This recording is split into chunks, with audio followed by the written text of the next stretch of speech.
Hello everyone! Gusto ko lang po i-share sa inyo ang totoong buhay ko dito sa bukid. Ayan, namumulot ako ng bunga ng niyog guys. Wala kasing trabaho at mahirap lamang tayo, okay?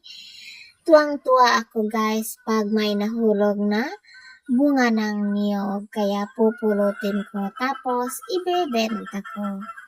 Guys, hindi dapat tayo mahihiya sa buhay natin. Dapat magpapasalamat tayo kung anong meron tayo. Okay?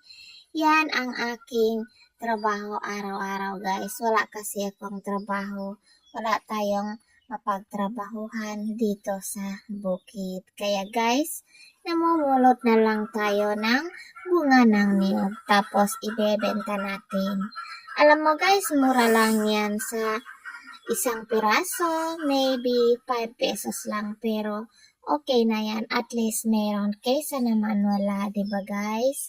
Kaya guys, maraming salamat po sa suporta ninyo, sa pag-subscribe ninyo sa akin, at lalong-lalo na sa panonood ninyo ng aking video.